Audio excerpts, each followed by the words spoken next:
Thank you. Good afternoon, everyone, and welcome to the November 19th, 2025 City Council work session. Thank you for joining us in this hybrid meeting format.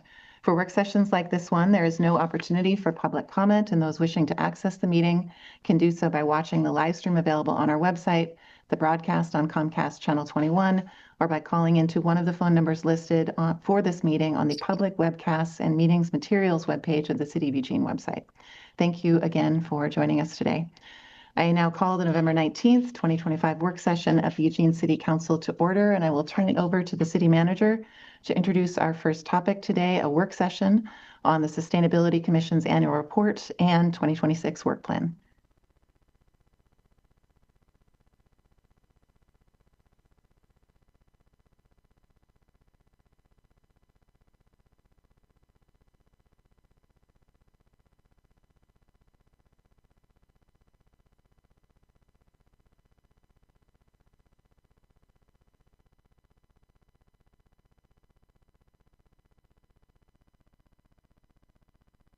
Danielle, you are still muted. Thank you. Should I begin or wait for? Well, I was just checking.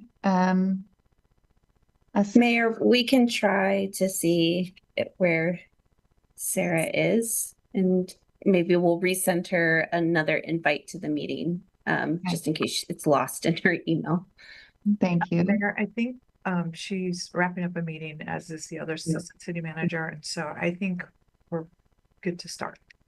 That sounds great. Assistant City Manager Hammett, if you are comfortable with us handing off to staff, I know that City Manager Madera was planning to hand it right over to Danielle. So Danielle, if you would be willing to take it away, we are ready. Happy to do that. Thank you. Let me go ahead and share my screen.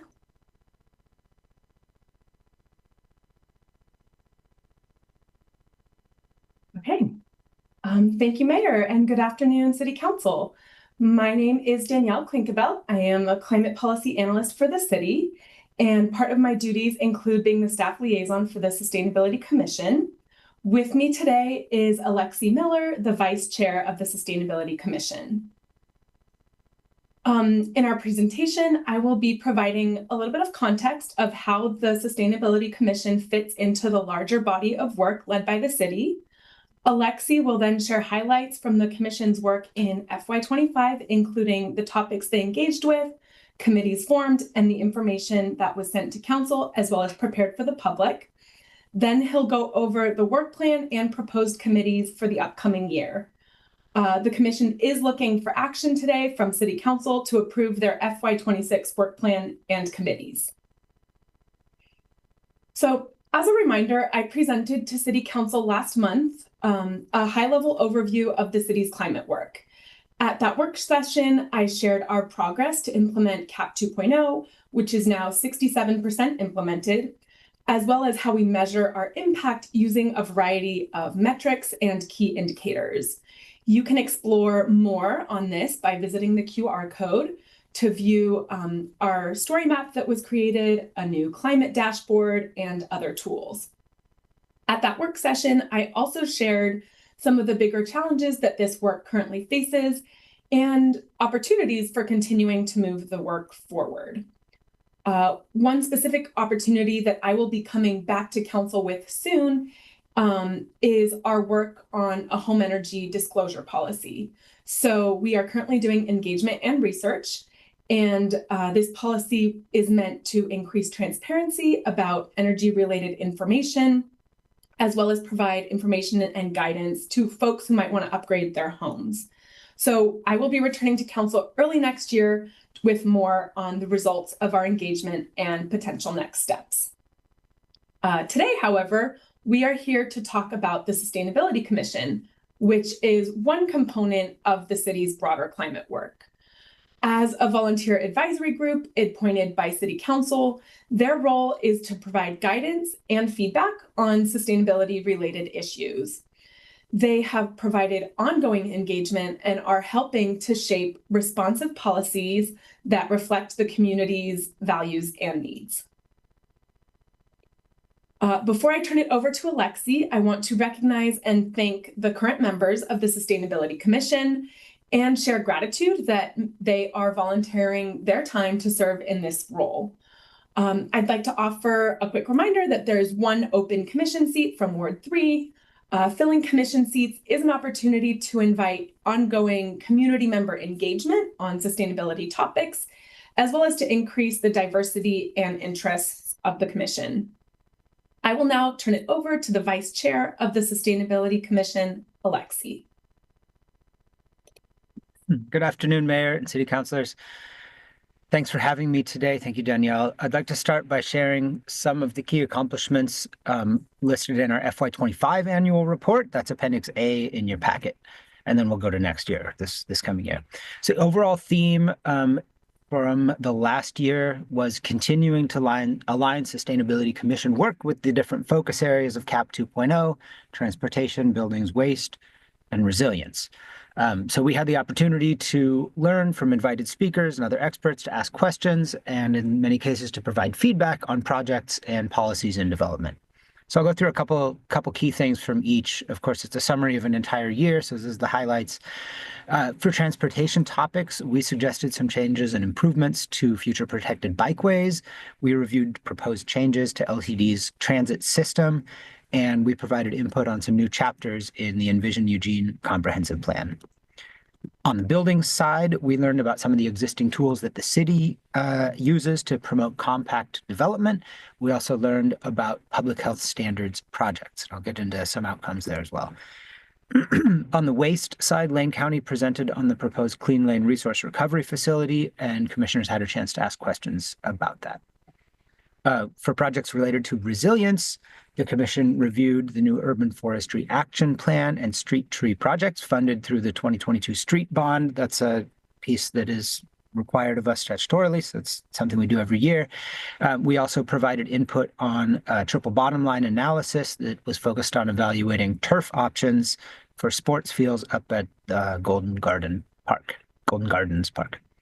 And then finally, we're really focused on community engagement across all these areas and others. And so we, among other things, provided feedback on some new communications tools aimed at illustrating CAP 2.0's progress and impact. And Danielle listed those just a moment ago. They're really cool if you haven't checked that out. Really neat dashboards, data stories. So we formed 3 committees last year. That's where a lot of the work, the day-to-day work gets done within the Sustainability Commission. The Climate Friendly Landscapes Committee was developed in response to repeated community outreach and concerns about both artificial turf and gas-powered leaf blowers. We did a bunch of learning on that and came back and researched some policy options that exist in other jurisdictions around those areas. We produced a memo that is included in Attachment C. In fact, 2 memos, one on each topic. We also had a committee called the Clean and Reliable Backup Energy Committee, developed also in response to community outreach and concerns around power outages and grid reliability. We researched some technologies for backup energy for homes and businesses that don't rely on fossil fuels, which could be used during power outages. And as often, we created a handout for the public about those different technology systems. And then we also researched some policy options and provided a memo to you, the city councilors. So that's, again, that internal and external outreach and outcomes. Those are both included in Attachment C as well. And then our third committee is the Education and Outreach Committee, or was. They developed an outreach strategy to better understand diverse community perspectives and better educate the public about the programs here in Eugene and more resources for more sustainable living.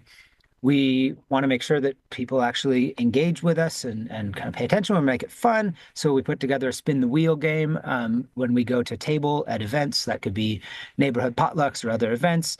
Get people's feedback, hear about their priorities, chat with them, educate, as well as gather information. In total, we attended 4 community events. We engaged with about 85 community members, and we summarized that engagement in Attachment B. Big takeaway from these, a lot of the work accomplished in those committees is increasing the public's understanding of the city's climate and sustainability work. Is also helping staff and council better understand the community's priorities and concerns on sustainability issues. We want to be that liaison in between people at large and you folks. Another thing we do, we're able to provide small grants to help support activities that are consistent with our mission. These help the commission widen its sphere of impact, basically, and Eugene by extension. Community partners are invited to apply for up to $1,000 in funding for events or projects that relate to sustainability and have some kind of public outreach or focus to them. Last year, for example, we awarded $1,000 to a university group called Oasis. It's a group of architecture and environmental studies students, and they designed and built this informative public exhibit that they then put on display at multiple different community events around town to invite interaction and gather reflection on sustainability topics in Eugene. Cool little 3D thing they put together. That was last year. Busy year, lots of neat things accomplished. I'm going to pivot to looking forward. The FY26 work plan is attachment D in your packet, D as in dog. We've got 3 main goals for our work this year. First, we want to make sure we stay aligned with CAP 2.0. So that means understanding what actions and projects city and our community partners are currently moving forward.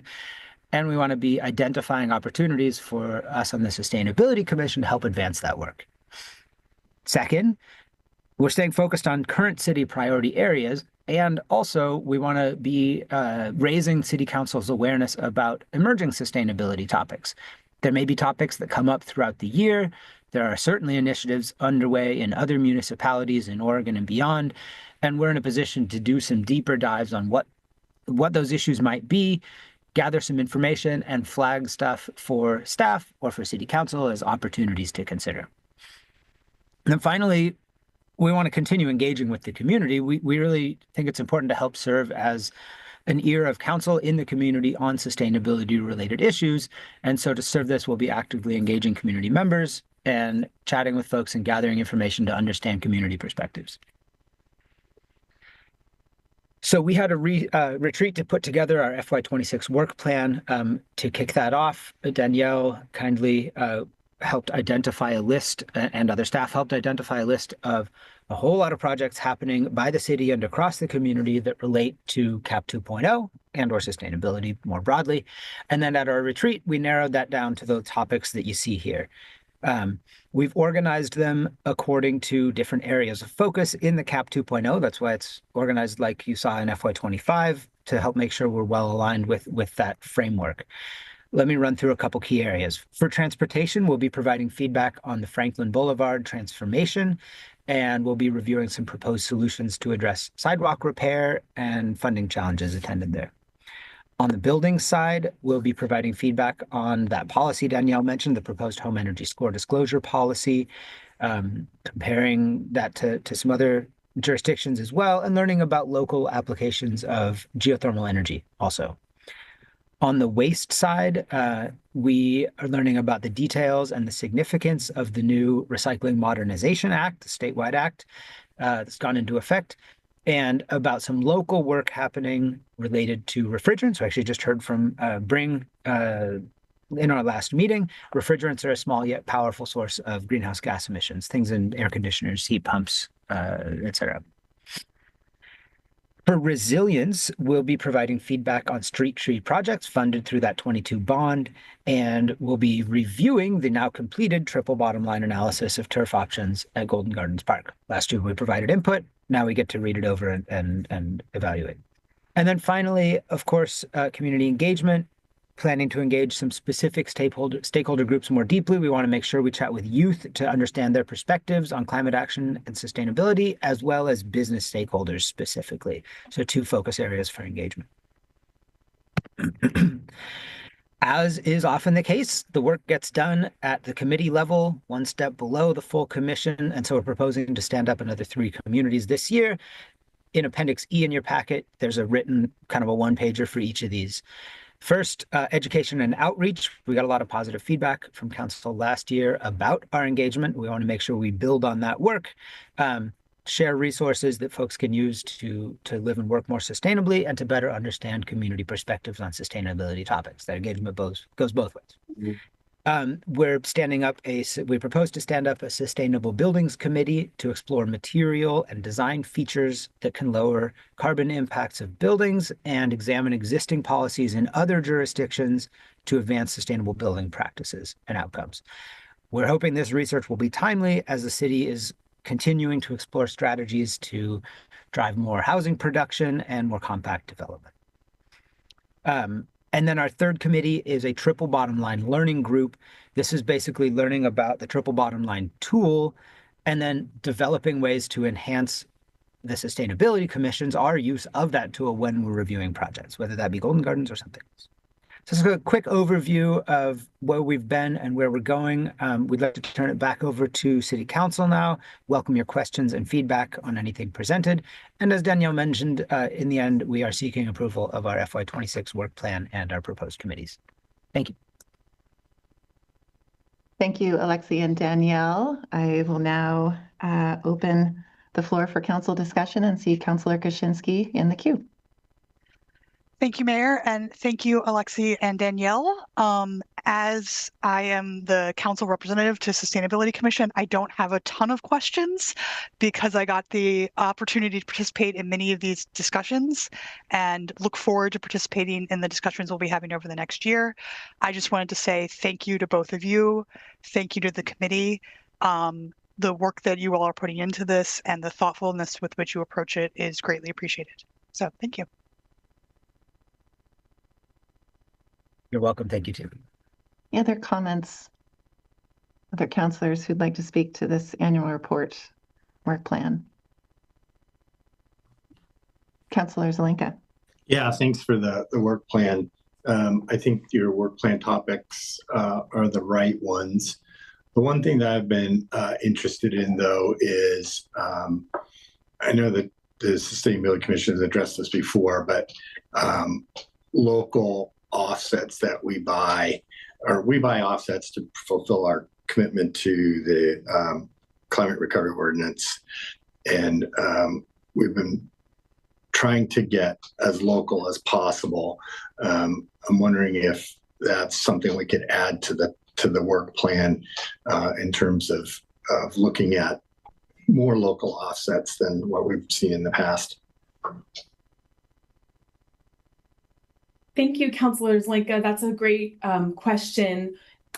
Staff continue to purchase carbon offsets to achieve our net zero goal through the climate recovery ordinance. And several years ago, the commission did form a committee, stand up a committee to list out their priorities for how we make those decisions around which offsets to purchase. And currently staff do try as best as possible to balance prioritizing local of offsets as possible, while also within the budget that we have to purchase those carbon offsets. And so as staff, I'm not totally certain what role the commission would have beyond the values and goals that they've already sort of listed out in their committee work a few years ago. What's missing from that, I applaud the efforts you've done so far, but what's missing from that is a plan to develop local offsets that we can use. And we don't have any, there's lots of things that are occurring that could be actually turned into projects that could be, that we could end up purchasing, that would be local economic development projects for businesses that switch their fleets over to EVs or do other kinds of things to lower their fossil fuel use and emissions. So developing a plan to develop local offset projects is really what's needed in the next step. So I was hoping that the Sustainability Commission could do that. On the Sustainable Buildings Committee, I hope you're all aware, besides the home energy score, which we desperately should be doing. We're way behind the 8 ball in terms of cities in the state that have already adopted this long before us. But the next thing coming down the pike for buildings is, especially in the commercial sector, is the building performance standards that the legislature passed in 2023, and that starts to early adopter incentives are in place for people to make their existing buildings, getting them up to average energy use. So that would be a good thing as an economic development tool to be able to have our local businesses take advantage of those incentives while they last, because they're not unlimited. So that's going to come out very soon. And then finally, on the triple bottom line, there's been, hopefully you're all aware of the massive amount of history we've had with triple bottom line, and that's part of the TBL tool that was developed, and all the history that we've had in trying to apply that to the work that we do. It's kind of gone a little bit out of vogue, but hopefully we can bring that back as an important part of our decision-making tool. What are the impacts on the triple bottom line? Councillor Clark. Thank you, Mayor. I just want to second Councillor Zelenka's suggestion, strong suggestion, motion, whatever it ends up being there, that as someone who's been really unhappy at us purchasing carbon offsets out of market for the history of that program. I view that as us just taking local taxpayer money and sending it out of the market so we can feel good. And we should be developing and should have a program to develop local offset opportunities so that that money stays within our community. The days of us sending money out of the community so we can feel good need to be over. Apologies, I just want to interject. I think there are local conversations happening, with staff and our partners about developing local offset projects. I think so far there hasn't been a specific project that has emerged from those conversations. I mean, these are expensive things to stand up, but there are local conversations happening about to explore those opportunities. It's good that the conversations are happening. The days of us sending money out of the market so we feel good, though, really need to be over. So, in my opinion, I hope that develops very quickly by the time we hit a new budget season. Lastly, I've been asked a number of times by constituents, and I don't have an answer for this, so maybe you can with the work that you're doing. The third leg of the triple bottom line analysis is essentially the cost efficiency of an action and or the cost of an action. I wonder if we have such an analysis on our climate work in total as a community. Do we have any kind of information that says all of the money that the city has spent in the last X number of years has alleviated X number of tons of carbon entering the atmosphere, but here's the cost overall for doing so? Do we have an analysis of that nature?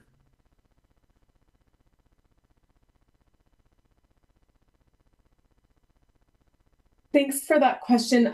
I mean, that's a hard question for me to answer because I think a lot of the money that has been spent to advance our climate goals is also in service to other initiatives that the city is moving forward. I mean, our climate work is very interwoven across the whole city with our housing work, with our infrastructure projects, with our, long range planning efforts. And so it's challenging to tease out exactly how much has spent, to tease that dollar amount out. I think, and I've heard you ask this question, a similar question in the past, like how much would it cost to reach our climate goals? Like is there a dollar amount for that? And again, I think that's a challenging question to answer because as we meet those climate goals, it's very interwoven with a lot of the other work that's happening across the city. Isn't that the nature of the triple bottom line tool itself? Understanding the cost efficiency and effectiveness of any particular action? The triple bottom line is it's an attempt to understand the impact of projects and policies as they are developed. So across 3 different categories, there's what are going to be the social impacts, what are going to be the environmental impacts, and what are going to be the economic impacts of any type of decision or policy once it gets implemented. And the goal of the tool is to really be aware of possible unintended impacts as you're making those policy decisions. So we don't have metrics essentially on costing for the effort itself overall. Would you say that's accurate? My understanding of the TBL tool is it's not really meant to like budget out and cost out. The purpose of it is really to understand like the various impacts that this policy could have. So yes, cost to do that is one of those, but we don't have, I mean, I can't give you a number right now about like the exact cost it's going to take to implement, or achieve our climate goals. Okay, thank you. I just really briefly, if I may, one thing I'll note, Danielle said at the beginning, we're 67% implemented on CAP 2.0. That includes strategies or action steps that have completed, as well as those that have been started and are in progress. And so while they may have a cost, in some cases, you pay up front and you get the benefits for years to come. And so the answer might be a little bit nuanced in terms of how much have we spent and how many tons have we avoided emissions from our CAP 2.0 strategies, because some of them are in progress, or like a bikeway, say that you build the bikeway and the presumably reduced car trips sort of accrue over time. So these things can be estimated, but it's a little hard to say, here's where we're exactly at right now. Sure. And I appreciate the difficulty, certainly. But I hope you understand there's a lot of constituents of mine who asked the question in a difficult budget time when we had shortages and we have to contemplate increases. These particular expenditures need to have, in my opinion, better metrics around them so that we can explain to the general public and to our constituents why we're spending that money.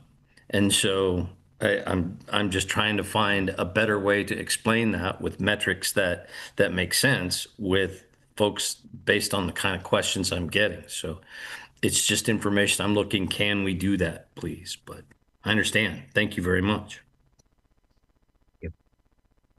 Councilor Groves. Thank you, Mayor, and thank you, Alexia and Danielle, for the presentation. And thank you to all the Sustainability Commission for the work that you're doing on this in this area. I too want to lend my voice to, I agree with what Councilors Zelenka and Clark were just discussing about trying to find more local opportunities. And I do have a couple of questions. The first is, are we working with our local utilities at all, or talking with them at least on weatherization? To me, that's one of the low-hanging fruits that's out there. We not only need to be reducing energy consumption of all types, we need to be thinking about capacity of electricity as we get more AI coming online and more data centers, which are gobbling up a lot of our cheap Bonneville power. Thanks for that question, Councilor Groves. Today we're here to talk about the Sustainability Commission's work, and in the Sustainability Commission's work plan, there isn't directly any projects addressing, utility projects, but staff at all levels of the organization continue to meet with our utility partners about those challenges. So I'd just like to see a little more focus on that, because we bring this up year after year and it's always somebody else that's doing it. And I would just like to see a little more effort put into that if we can. And then another question I have, has there been any outreach to some of our young professionals in the community? I know the Chamber actually has a group of young professionals, and I think they are really in touch with the issues the Sustainability Commission is working on. And it might be valuable to kind of bring them into the discussion. They can help educate us, and we can help educate them to have a more efficient and effective community. Agreed. And that is one of the key focus areas for our outreach. So we'll make sure to flag that as a key channel as we engage with. That's great, because they're in business already, and the Chamber has a really active group that are very interested in being involved in our community, both professionally and civically. So I think that would be a really good relationship to have. Yeah, I'll just mention, thank you. I appreciate that. We noted. And regarding your first question, about working with local utilities and reducing energy usage. We worked on that last year, actually the last couple of years, and also this year we've got that Sustainable Buildings Committee. So that's within the focus area for that committee. One example of how we do that, generally speaking, our work occurs within the three committees, but sometimes other things pop up. One example, in the past, the University of Oregon was considering what to do with their central plant, whether to continue with natural gas boilers, to move to electric boilers, or to move to a lower temperature hot water instead of steam distribution system that could be served by a heat pump of various flavors. And we actually submitted some information to council about that, helping, we read up on it, digested some information. The UO central plant's the largest point source of greenhouse gas emissions in the city. So it's a relevant topic there. And so that's an example of how we see kind of things that are going on and try to provide information to council and staff about those topics. That wasn't exactly in our work plan, but it was quite current because the trustees had a vote coming up, and we were able to research that, get some information over. That has to be managed between the IGR, or related to the IGR, has to be done right. But that's an example of kind of how we work sometimes, where these topics pop up and we're saying, that's within the remit. Let's talk about this. Let's get some information to staff and council. Thank you. And then finally, just to make sure I'm clear what I'm talking about, I think it's great to involve youth, but the young professionals I'm talking about, these are adults that are actually in the working world, and they're seeing things every day. And I just think that would be a really good group if we're trying to change the way we look at our world and the way we look at our community. I think when we can get on that front end of people in their careers, it's just going to be a great relationship as we go down the road. And again, I'm looking at this more of a long-term work. So thank you for considering that. Thank you, Mayor. Councilor Zelenka. I think Councilor Ye hasn't had a first round yet. Thank you, Councilor Ye. You just popped into that position. Please go ahead, Councilor Ye. No big deal. Thanks, Alan. So I had a question. So first of all, I really like the way that the work plan is done now with the different categories that you've been doing for the last couple times. I think it's great. I'm glad you stuck with it. It makes a lot of sense. I'm wondering, I'm curious about under buildings number 4, the local appliance of geothermal energy. Are you guys planning to do like a pamphlet again, or is this like kind of like what are the options and then sharing it out? I wasn't quite clear what the goal was. Yeah, this was more of a learning opportunity for the commission and potentially the broader community about how is geothermal currently being used in our community. So the goal with that topic was to invite partners out in the community who are working with ground source heat pumps and other types of systems to just understand how it's being used currently. So I don't think the goal is to create anything outward facing, but potentially if council's interested, there could be an opportunity there.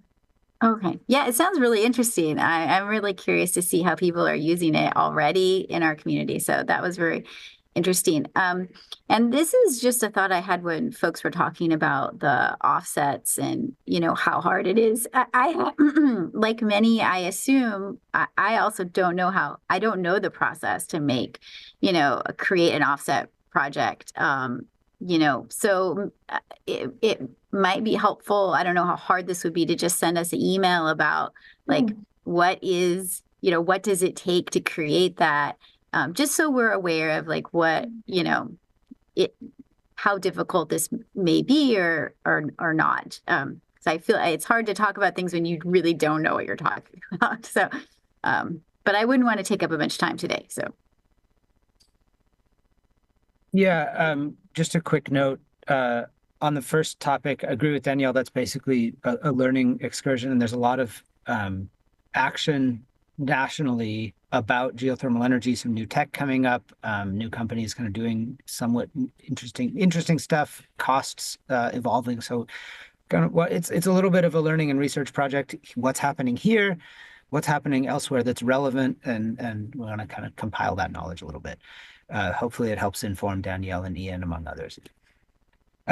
And then on the local offset side, one thing that's been occurring to me as we chat, agreed that that's a really worthy thing. We often get presentations from experts. Like I mentioned, last meeting was Bring talking about refrigerants, and we can bring that lens of, hey, look, are you doing projects?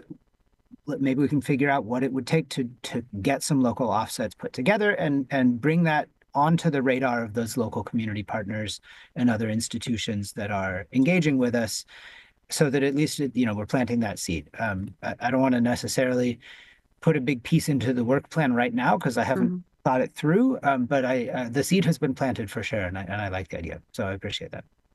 Thanks, Alexi. Councillor Zelenka. Thanks. I wanted to correct two misconceptions I put out there. One is that offsets are not feel-good projects. They, in order for us to buy one, they must meet the but-for test, meaning that they actually reduce greenhouse gas emissions, but for our purchase, they would not have happened. So we're enabling those to occur. So they're not feel-good projects, they're actual reductions in energy efficiency. The analogy would be when EWEB pays you to do weatherization in your house, they're paying you to do that action so that you use less energy so they don't have to buy it. That's an offset. It's just in a different format. The other one is that if you look at the enormous body of work that has been done over the years on climate action plans, most of the actions that get proposed and a lot of the actions in our CAP 2.0 actually reduce cost and end up creating a net benefit as opposed to a net cost, both the user and to society. So, of course, you have to do the homework to be able to understand that, but most of the actions that you can take are on the far left side of the MAC curve are going to create net benefits, not have net costs. So, and that's been studied over and over again. So it's not true that climate change actions are costly. They're actually net benefits. Finally, one of the things that I was thinking about on the local offsets is that what we really need to do is put out an RFP and design something that actually solicits local businesses and local nonprofits to take action. We don't need to pay for the entire project. We just need to create the tipping point for them to go from no to yes, because we give them an incentive. You could do it by providing a $1 per metric ton kind of limit or offer, and then people can choose to do that. And local nonprofits or businesses can choose to take actions that they wouldn't otherwise take that would lower greenhouse gas emissions. And then finally on the TBL, the reason TBL is important is because decisions are not and should not be made solely on economic criteria. So they need, and we often do in your everyday decisions that you make in your household and at the city level that we make, they take into the impacts on society and equity and also onto the environment. So that those things are often left out. So they're just creating a level playing field with all the decision-making factors that should be taken into consideration when deciding something. Thank you, Council, for that discussion and to staff for the presentation today. We appreciate this update and a look into the future. I'm now going to turn to the Council Vice President to put a motion forward. Thank you, Mayor. And before I put the motion forward, I just want to say thank you to all of the commissioners and our staff for all of the work and for the presentation. I always look forward to this one, so appreciate you. And with that, move to approve the FY26 Sustainability Commission Work Plan. Second. Any further discussion from Council? Seeing none, I'll take a vote for this motion. All in favor, please raise your hand. 1, 2, 3, 4, 5, 6, 7. All opposed is 0, and the motion passes with a vote of 7-0. Thank you so much. And Council President, our second motion for today? Yes. Move to approve establishment of the following committees: Education and Outreach Committee, Sustainable Buildings Committee, Triple Bottom Line Learning Group. Second. Thank you. Any further discussion from council? Seeing none, I'll take a vote for this motion. All in favor, please raise your hand. 1, 2, 3, 4, 5, 6. All opposed? 1, and the motion passes with a vote of 6-1. Councillor Keating? Mayor, who is the one, just for my own edification? Councillor Clark. Okay. Thank you, councilors, and thank you to our Sustainability Commission and to staff. That concludes our first agenda item today. And I will now turn to our second agenda item, which is proposed charter amendments, including department head residency requirements and language updates. City Manager. Thank you, Mayor. This is an opportunity for the City Council to discuss and potentially take action on 2 resolutions that would refer 2 measures to the May 2026 election regarding amendments to the charter. It's the culmination of council discussions over the last, council discussions and work sessions over the past 18 months. One of them, one of the resolutions actually refers to department head residency, which is under the city manager's authority. So it is the only one where I've made a recommendation. With that, I'll turn it over to Jason Dedrick.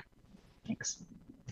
Good afternoon, Mayor and Council. My name is Jason Dedrick, Policy Analyst in the City Manager's Office, and I'm going to provide you with a brief presentation today just to get you kind of grounded back in your work around these amendments. So I'm going to share my screen and get that going.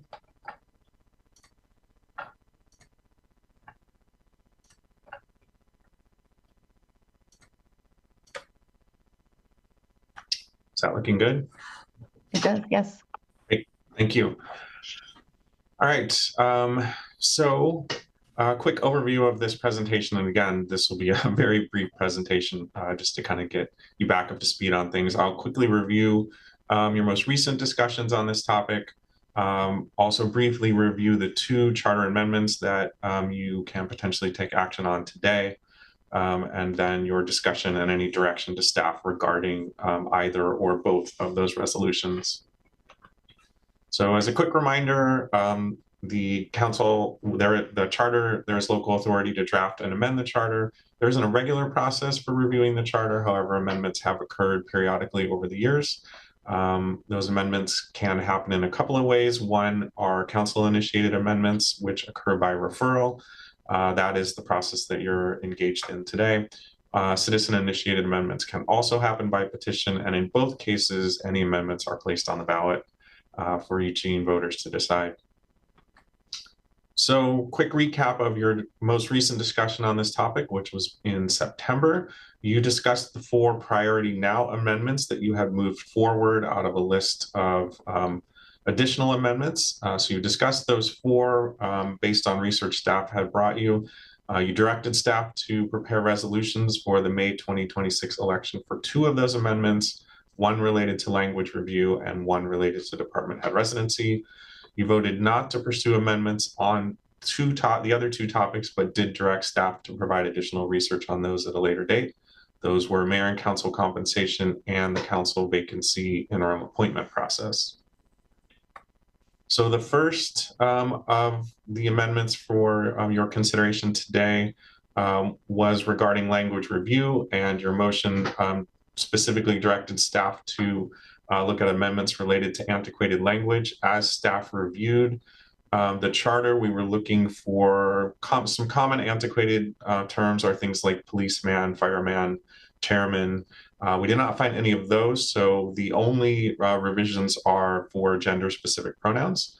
And so those revisions are included as attachment A, and essentially those revisions remove 12 instances of gender-specific pronouns and replaces them with more specific language around the individual in question, whether it be a councilor, mayor, city manager, etc. So that is the first resolution for your review and possible approval today. The second relates to the department head residency amendment. This is in attachment B. Your direction was to remove the language that specifies that department heads need to reside in Eugene during their tenure in that role. Removal of that language still retains the provision for residency for the city manager. So your next steps, if you approve one or both of these resolutions today, it would formally refer them as measures to the May 19th, 2026 general election. And if you approve one or both of those resolutions today, and there was time, you could also move forward on appointing counselors to the voters pamphlet committee. That could also happen today as well. And I did promise a brief presentation, and that was it. So I'll turn it back over to you, Mayor. Thank you, Jason, for that presentation. I'll now turn to the Council Vice President to put the motion forward. Mayor, there are two motions. I'm going to put forward the first for discussion. Move to adopt a resolution calling a city election on May 19th, 2026 for the purpose of referring to the legal electors of the city of Eugene, a measure removing gender-specific pronouns from the Eugene Charter as set forth in attachment A to this AIS. Second. Any further discussion from council? Seeing none, I'll take a vote for this motion. All in favor, please raise your hand. 1, 2, 3, 4, 5, 6, 7. Thank you, Councillor Keating. I think your hand was just off screen for a moment. And 0 opposed. That motion passes with a vote of 7-0. Councillor Keating? That's a vote in affirmative, I believe. You're frozen, but I can see you. Thank you. For the residency requirement and department heads charter amendment, I'll now turn to the Council Vice President to put a motion forward. Move to adopt a resolution calling a city election on May 19th, 2026 for the purpose of referring to the legal electors of the city of Eugene, a measure amending subsection 16(3) of the Eugene Charter concerning the city residency requirement of department heads as set forth in attachment B to this AIS. Any further discussion from council? Second. Thank you, Alan, for that second and the reversal of my question. I will now take a vote for this motion.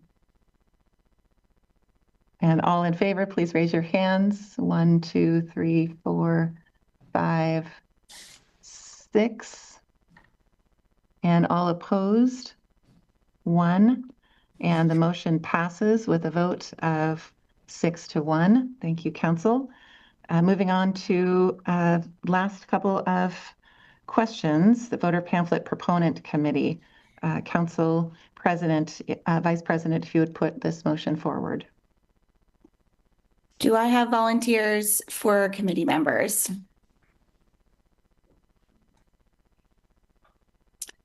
So do I just choose who I would like to see then? No, typically you wait for volunteers, and the first one is for the removing of the gender-specific pronouns. So you'll have a committee for each one, and you don't have to have 3. It doesn't have to be 3. I think you do need to have at least 1. Typically, we have 2 or 3 members on that committee. Thank you, City Attorney. Okay.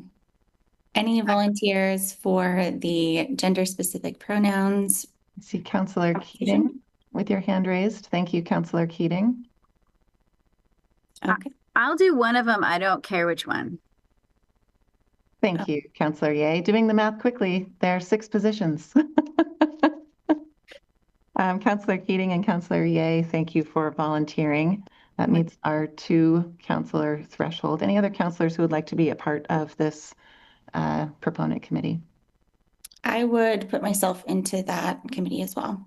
Thank you, Councillor Leach. Then with that, you have your 3 volunteers. Move to appoint councillors Keating, Ye, and Leach to the Voters Pamphlet Proponent Committee for the measure removing gender-specific pronouns from the Eugene Charter. Any further discussion from council? Oh, sorry.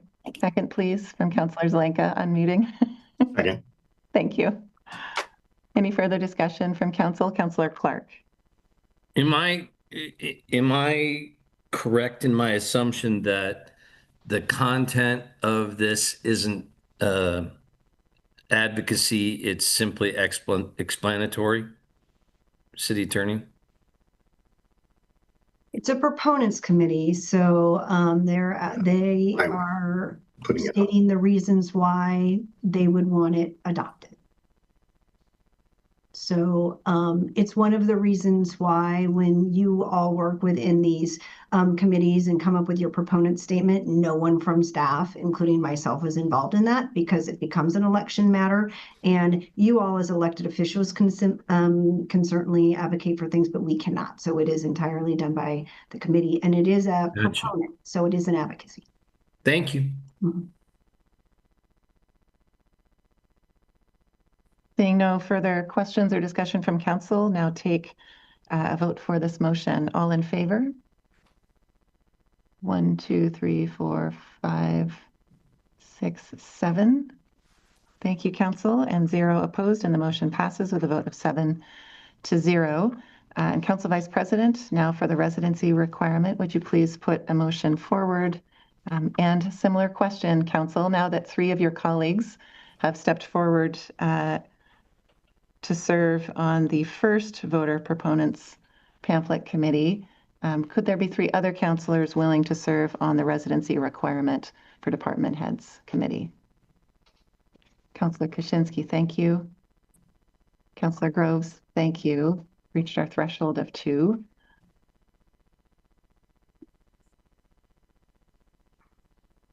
Okay. Very appreciated.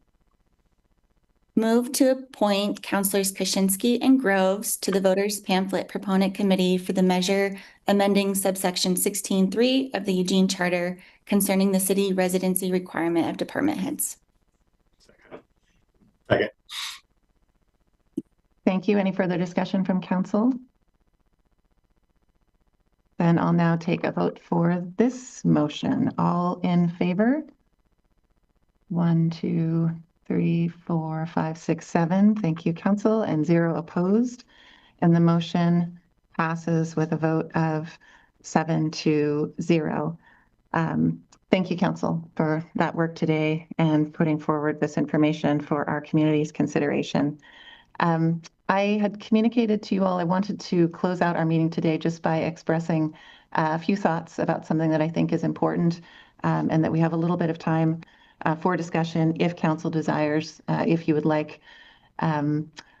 I spend a lot of time out in our community and think a lot about the commitment that you all make to service. And also, as you can imagine, in our community, spend a lot of time talking with people about the importance of the accessibility of affordable health care. In September, council gave direction to return at a later date, as was just discussed by staff, to discuss conversation, I think quite broadly about council compensation and many different components. What I wanted to share with you all today is that I would certainly and strongly support council direction to essentially decouple a conversation about access to affordable health insurance benefits and bring that information back to council sooner than the larger discussion of compensation. I offer this to you all and have been reflecting on this because throughout our community in any given week, and certainly with every day with our more than 1,500 employees, we speak to the importance of accessible and affordable healthcare. And since our last charter review, more than or about 20 years ago, you're certainly aware of the fact that the accessibility and affordability of healthcare has changed significantly in our community. And I think that this looking out into our future is an unfortunate barrier to public service for people who might be responsible for setting policy direction for our entire city and directing our executive staff with the decisions that this body makes every day and week. And I certainly feel strongly that your work is, while it has been compared to volunteerism, and for a stipend of a little over $850 a month, I would not compare your work to volunteerism in terms of the breadth of the work. And I also would not want someone in the future who might consider public service to find the absence of access to affordable healthcare to be the reason why they could not serve. And we talk about that in a lot of different ways in our community. So I just wanted to share with you all that I would support prioritizing a conversation about access to affordable health insurance benefits, and decoupling that from the future conversation that you have already planned related to compensation. And just wanted to express to you that I know that your work is important, and I want for us to respect and care for that work into the future. So those are my thoughts today, and I had shared with you all that I had planned to make them because they are related to a conversation about charter review and charter amendments into the future. Councillor Clark and then Councillor Leach. Thank you, Mayor. I just had a question about your thoughts here. It's my understanding that all of us you're talking about the benefit of healthcare insurance coverage to counselors. Am I in your comments? Did I understand you correctly? Yes, that's the framing of my Gotcha. presentation to you all. My understanding is that currently counselors are at liberty to purchase the city's healthcare insurance. Am I correct? That is correct. The charter provides that you are eligible to purchase the City of Eugene's health. Then, Mayor, could you clarify what you mean by access? Essentially, that the cost of purchasing that health insurance, if my math is correct, is within about $100 of your total stipend. So one might say that you would be able to afford access to health insurance with that stipend, but that would be almost the entirety of the stipend. And I do think that that is a barrier given the amount of time that you all dedicate and the importance of the conversations happening at this body. And I would not describe that as a particularly affordable access to healthcare, certainly not in comparison to our organization at large and the prioritization of health and care for people serving. Councillor Leach. I'm sorry, Mayor. I just had a little trouble with the microphone button there. I apologize. I just wanted to say I agree with what you said as in terms of it's difficult to afford that. But I would look forward to a broader policy discussion about that. But I just was looking for clarification. You're talking about the city paying for the benefits of council members having healthcare coverage, yes?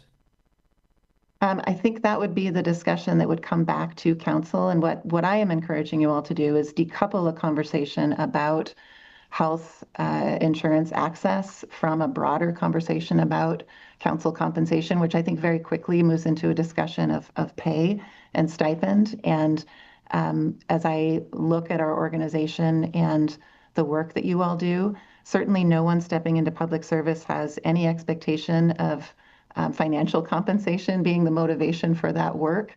But I feel strongly that the absence of access to affordable healthcare for those who need it is a barrier to service at a time when there are many barriers to service. And for those who do not need access or already have access through a separate plan or retirement, then it's a non-issue. But looking across the breadth of our community, I would not want the absence of access to affordable healthcare to be the reason why someone in the future would not choose to serve. Councillor Leach. Thank you so much, Mayor, for bringing this topic up. I am solidly within the demographic that would benefit, really from this addition for the city paying for counselors' healthcare coverage. And I want to kind of speak to my demographic of younger people, young professionals, parents, people, that may have to choose whether to seek employment that would be able to give them the ability to afford health coverage or give them, that full-time ability to access paid healthcare coverage. And this, this position really is big, and we put a lot of work into it. Myself, I did take myself out of other employment that would allow me to purchase or have healthcare coverage, and I work for a nonprofit, right? That what I am able to afford is very, very minimal. And the costs are going up all the time, right? Mine just went up like 20% this year. So I'm interested in pursuing a conversation about what that looks like and I think it's a good idea to pull that apart from compensation, because I'm not asking, I don't think any of us are really saying we want to get a big raise. It's more, what are the daily choices that I have to make to be able to continue doing this work?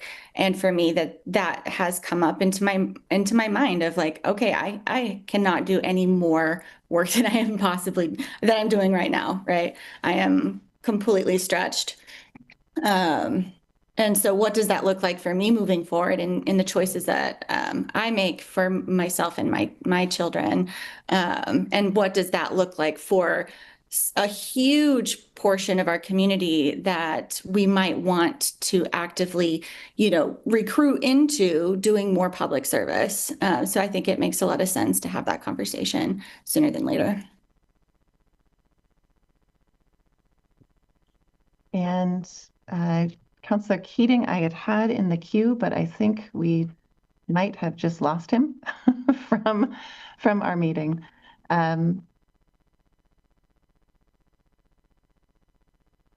Councillor Yeh. Yeah, thanks, Mayor.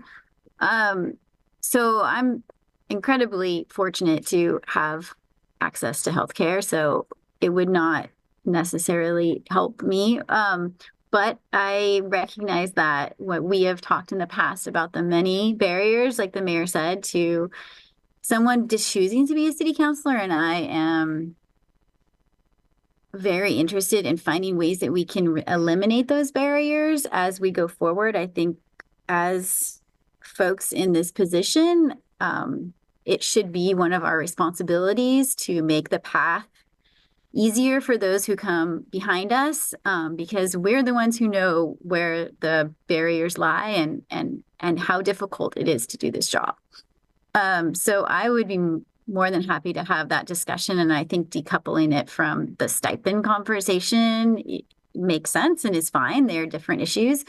But so do we need a motion to do that, or is this something we can just ask to do? I'm not sure what the process would be. Right now, you have an adopted motion that was to return to council at a later date with a discussion about compensation. Up until this point, the discussions about compensation have always included both benefits, which would be in medical insurance and other benefits, as well as stipend, salary, those types of things. So if in fact you want to decouple those conversations and so that you're having them separately, I think a motion would be appropriate, because right now the direction from council, the majority of council, is to have a discussion about compensation, and that compensation discussion includes both. Yeah, so my understanding is the mayor is thinking about decoupling these because we think we could get to the health insurance discussion sooner rather than waiting for this larger discussion. She's shaking her head. So, should that be part of the motion, that we want it to come sooner? Sarah has her. Yeah, I just wanted to get clarity. So it wouldn't be soon enough to be on the May ballot. So it would still be later. Right. Right. Okay. I was just trying to clarify that because that's what I wasn't understanding. Thanks.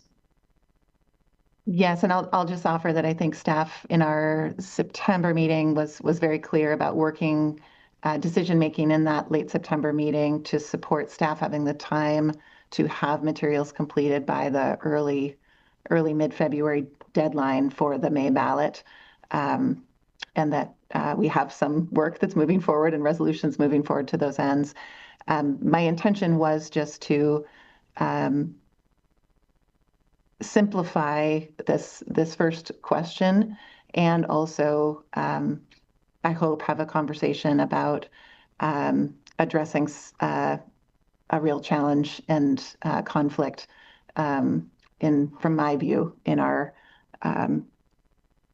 way of operating, and a barrier to service that is really high and becomes higher each year. Councillor Keating and then Councillor Clark. Mayor, I just wanted to underscore my deep appreciation and enthusiasm for the decoupling conversation, and so thank you. And I really hope I don't just get disconnected before a vote, because I would I'm champing at the bit to jump through my phone and raise my hand in the affirmative. It's the right thing to do. It breaks down the barriers as articulated, and I think it's far less politically dicey than even the compensation conversation. So it's appreciated. I'm fully supportive. Councillor Clark, and then I'm sorry, Councillor Zelenka, and then Councillor Clark and City Manager. I still see your hand up as well. Yeah, I'm fortunate to have good health benefits as well, so it wouldn't benefit me. But just to clarify, this would do two things. One, decouple it from the monthly stipend, but it would also bring it back for investigation and investigation by staff. So we'd have a floor discussion, like what's the cost? Does it apply just to the counselor, or is it to their whole family, or all those different kinds of variables? So that would be a part of the full discussion that we'd have, but it wouldn't be on this May's ballot because it'd be too late. That's correct. Yeah. Thanks. Councillor Clark and then City Manager. Thank you, Mayor. My question is for City Attorney. The city's covering of council benefits for health would still require a charter vote. Is that correct? That is correct. Thank you. So it would be, yeah. So it would be a discussion and then another ultimate decision of whether you would want it referred or not. Yes. City Manager. Thank you, Mayor. I'm trying not to be difficult, but I am remembering when I stepped into this role, there were a number of things that I was like, what are we supposed to do with this? So I'm trying to understand. So generally, when we've talked about council compensation, it has included a number of things to include your stipend. So when we've talked about like, what should council's compensation generally be? That's where the health insurance piece came up. So are you saying that you don't want us to talk about health insurance at all as it relates to compensation? So it needs to be like, for example, it's an entirely different work session on a different day so that they're not crossing back over, because you're going to end up talking about both of them at some point. So I'm trying to understand how staff will navigate this, what it means in terms of timing. In terms of timing, and certainly we could work through this. Councillor Kaczynski, I just saw your hand go up and down. My thought is just that to decouple this conversation, to be sure that there is a discussion, a robust discussion in person about this aspect of the work and the significant barrier that it presents. In looking at the tables of information that have been presented to council and reviewing discussion, this has been discussed as a part of compensation, certainly, and has been component to that and materials shared. But I do also think that there has been is new work and certainly new context to this conversation. And my hope would be that while I think council is very clear, even in spoken comments, the discussion of compensation related to stipend is not a priority, that this conversation about basic access to affordable healthcare could be really important. And so moving it into a priority position related to that larger conversation is just what I was wanting to share my support for, to decouple that conversation and to bring it forward sooner, knowing that our council agenda and looking into 2026 is going to be a very full schedule, just as 2025 has been.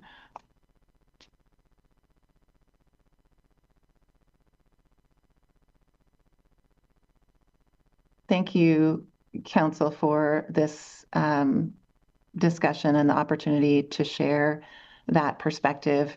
I will ask if there is a desire to do something that is in alignment with this discussion among council for you all to bring that forward. And I hope also the clarity to the city manager's questions about the prioritization and the separation, that could be very workable. And I think flexible to our needs in the future. Councilor Leach. Yeah, I think if there was a possibility of having the work be able to be done before the May election, I think I would be more interested in a motion right now. I think as it is, I think we can just, I can ask for that to, when we come back with that information, to have that be, more built out and make sure that the benefits piece is clearly outlined. And otherwise, I mean, we're already coming back and have given direction to come back with this conversation, but just to make sure that we know that that's a priority area that we're interested in making sure is robust in that conversation. Thank you. Council, with that, we've reached the end of our agenda and discussion today. Appreciate you and all of your work. Thank you, staff, for presentations today. And this concludes our November 19th agenda. Thank you all.